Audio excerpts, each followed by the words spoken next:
नमस्कार दोस्तों, स्वागत है आपका एक बार फिर आपके अपने YouTube channel Shiv sir classes में SSC में।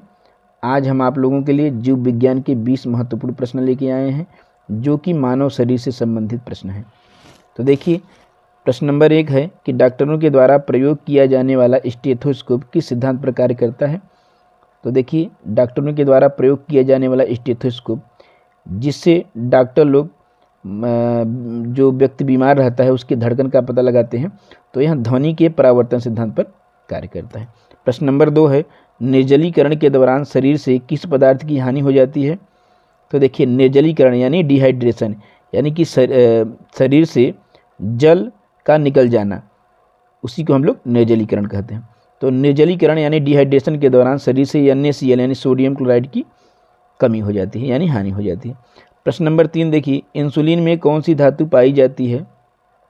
तो इंसुलिन में जस्ता नामक धातु पाई जाती है। अब हम आपको बता दें, इंसुलिन की खोज एडवर्ड जेनर नामक वैज्ञानिक ने किया था और इंसुलिन की कमी से मधुमेह या डायबिटीज नामक बीमारी हो जाती है, यानी कि मधुमेह रोगी के लिए इंसुलिन का एक इंजेक्शन लगता है और इंसुलिन की खोज एडवर्ड जेनर नामक वैज्ञानिक ने किया था।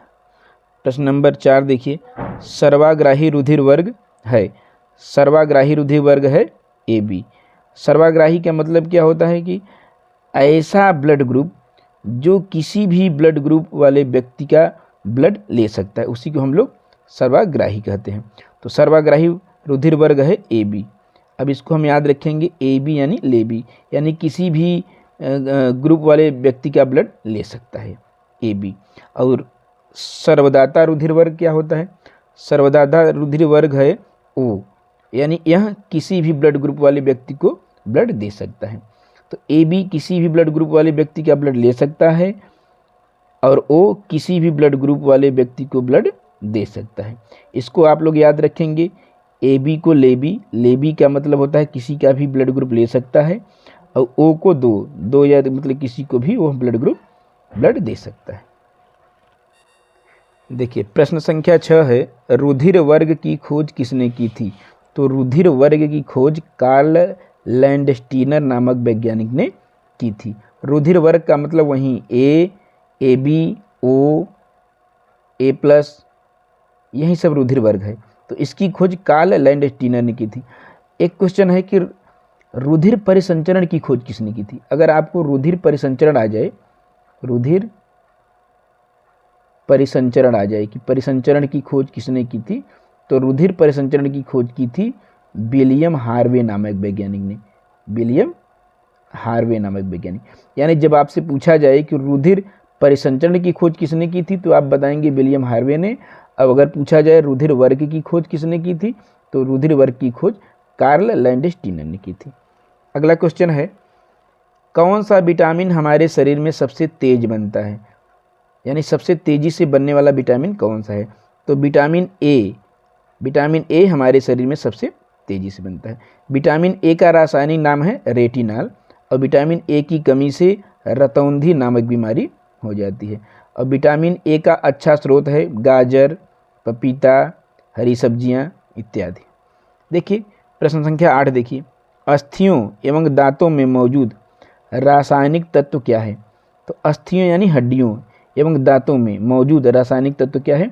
तो रासायनिक तत्व है कैल्शियम फास्फेट। देखिए, जब हड्डियों में कोई बीमारी आ जाती है तो डॉक्टर सलाह देते हैं कि कैल्शियम की दवा लीजिए, यानी कि कैल्शियम की कमी आ जाती है। तो इसलिए हड्डियों एवं दांतों में मौजूद रासायनिक तत्व है कैल्शियम फास्फेट। अगला प्रश्न है, एंजाइम क्या है। तो एंजाइम एक प्रोटीन है। एंजाइम एक प्रोटीन है। प्रश्न संख्या 10 देखिए, किसे कोशिका में अचल संपत्ति कहा जाता है, यानी कोशिका में किसको अचल संपत्ति कहा जाता है।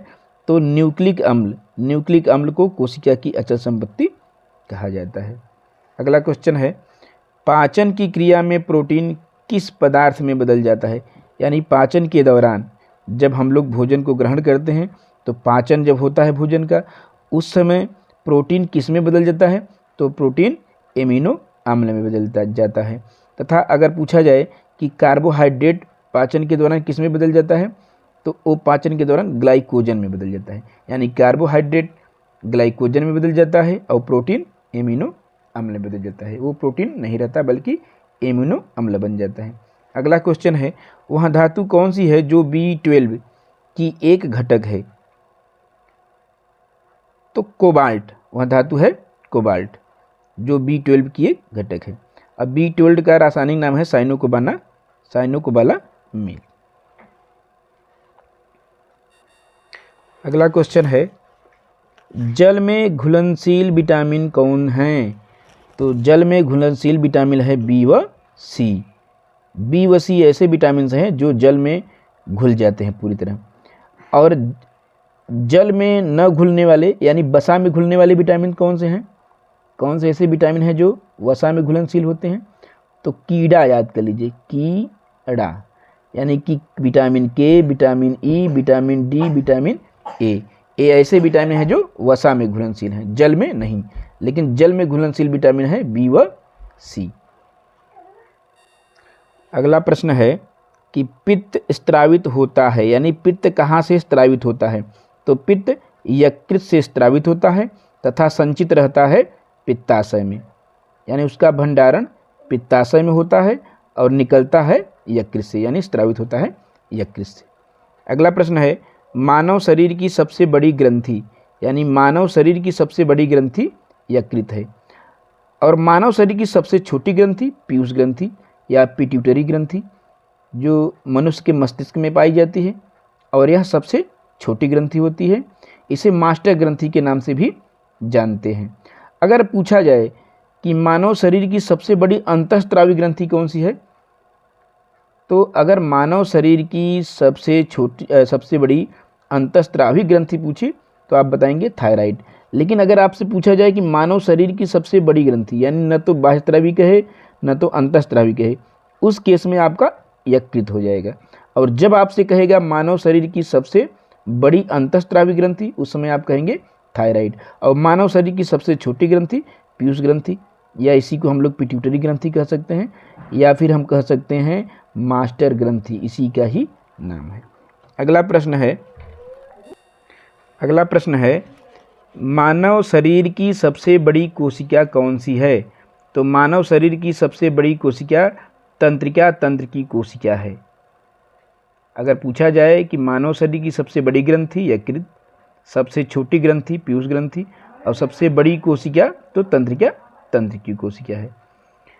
अगला क्वेश्चन है कि शरीर में हीमोग्लोबिन का क्या कार्य है, यानी मानव की शरीर में हीमोग्लोबिन क्या करता है? तो हीमोग्लोबिन का क्या कार्य है?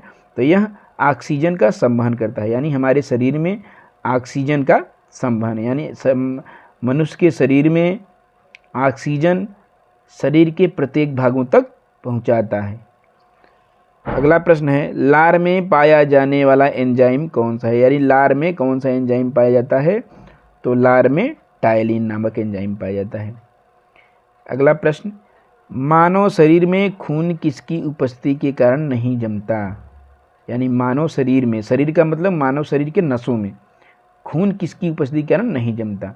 तो वो है हिपेरिन, हिपेरिन के कारण नहीं जमता।